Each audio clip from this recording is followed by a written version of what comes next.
I'm Macy Egland. Family and friends will say goodbye today to a CVS employee killed on Christmas. There's a funeral for Edison Sine Jr. The 23-year-old was stabbed to death while working the counter at a store in Lindenhurst.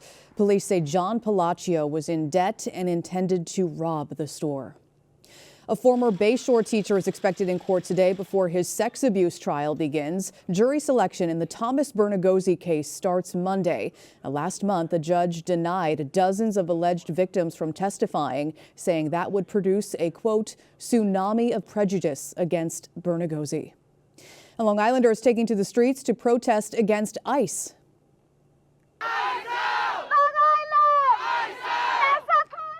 Dozens rallied outside the Nassau jail in East Meadow last night, calling for an end to ICE raids on Long Island and across the country. They also condemned the fatal shooting of Renee Good by an ICE agent in Minneapolis earlier this week. There are more vigils planned across the East End tonight. First in Newsday, nurses at 3 Long Island hospitals could walk off the job Monday. More than 1,000 nurses at Northwell Health hospitals in Plainview, Syosset, and Huntington plan to strike if a new contract isn't reached. They want better staffing levels and nurse-to-patient ratios.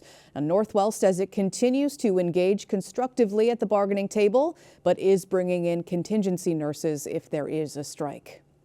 A former Huntington Station school field is being eyed for a new housing development. A zoning change application has been filed for Nova Park, a 36-unit, 55 and over development. It would be built on nearly 3 acres along West 23rd Street. It's going to cost you more to spend summer days in the town of Babylon. Fees on more than 40 activities at beaches, parks, pools, and marinas are going up anywhere from $5 to $65. Athletics instruction and camps will also see hikes. Officials cite rising operational costs for those increases. All right, let's take a look at your Friday forecast now. Keep the umbrellas handy if you've got weekend plans. You're going to need them. Here's a look at the futurecast. Rain moves in around the evening rush tonight. It'll be windy too. Wind gusts around 20 miles per hour tonight. More rain returns tomorrow afternoon and night. It starts out dry on Sunday. It will be sunny in the 40s for next work week. Here's your 7-day forecast. You can plan out the next few days. Yeah, Friday today, not looking great. Saturday, some rain. Sunday, kind of a mix, so might need to save the errands for that day.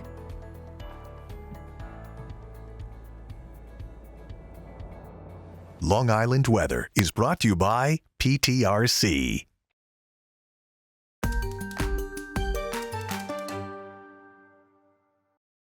Only in Newsday, an activist network is spreading on Long Island amid ICE fears. Virginia Huey has their story. Guys, you don't have to do this! No! No! You're watching the Trump administration's crackdown on immigration playing out on the streets of Port Washington. No! We're looking for ICE agents before they even do anything. Jeffrey Siegel captured these images of ICE agents with his cell phone and dash cam while patrolling the neighborhood as a volunteer with Port Washington's Rapid Response Network. The grassroots immigrant rights group aims to prevent or stop federal officials from making arrests by warning immigrants of ICE sightings. It's not American to have people in masks literally snatch people off the streets. That's a different country. That's not supposed to be what America is about. Network volunteers scout alleyways, parking lots, and main streets. They alert immigrants via Signal app and with signs. If I see something and where I can put this in the window. In this video, Siegel says ICE agents grabbed a man from a work van on Port Washington Boulevard while the man's wife pleaded with agents to stop. Please! You're breaking my papers! Volunteers document the confrontation. They also inform immigrants of their rights. There are some people who are shouting instructions from our side.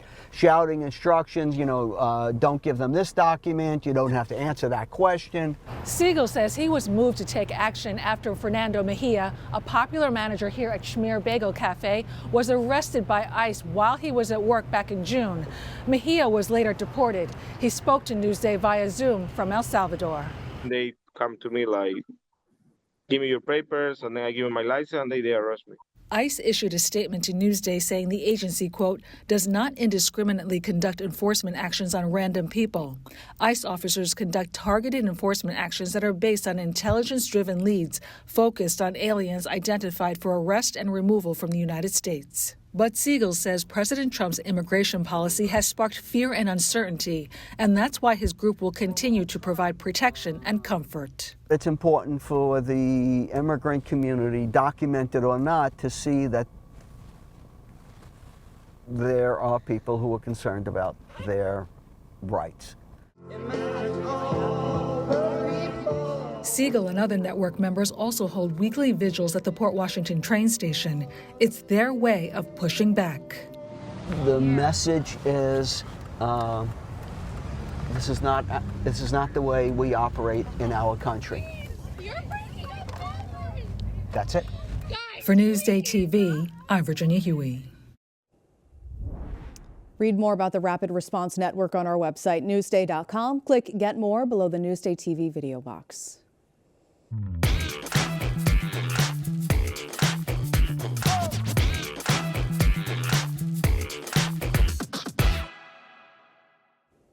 There's a place in Garden City where little Long Islanders are learning to thrive in the kitchen. Elisa DiStefano has this week's Feed Me TV. It's a new cooking school for kids that mixes food and fun. I'm Elisa DiStefano at Culinary Clubhouse. Kids are cooking up recipes and confidence in the kitchen at these new cooking classes in Garden City. I have 3 young children of my own, and I searched high and low for my own children to learn how to cook. I wanted to create a place where children can learn how to cook and create, and a place that they can come to every day of the week. Let me get my apron on for some sous chef action. What are you making over here? I go everything you want. Anything I want? Ooh, you're my kind of chef. Can I cook with you? Can I be your sous chef? The classes are catered to kids 4 to 17. You can drop in or get a monthly membership for hands-on and hands-in learning. Those are some good-looking fingers. Muddy. You look muddy.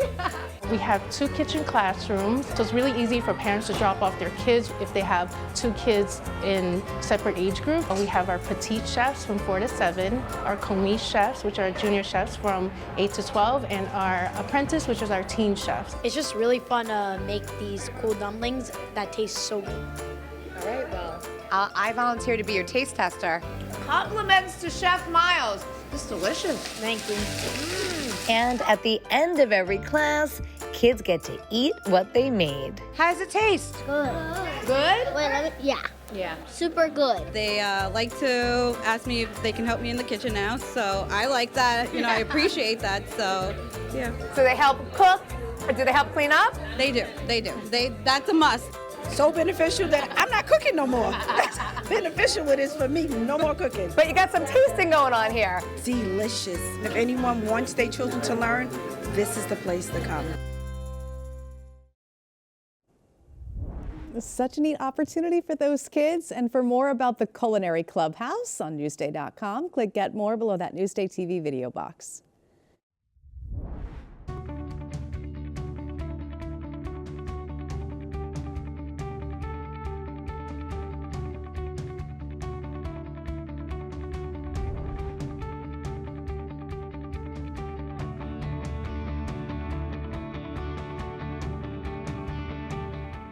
See more on these stories on Newsday.com and watch us streaming anytime on Local Now, YouTube, and the other streaming services you see here. I'm Macy Eglund. More local news coming up.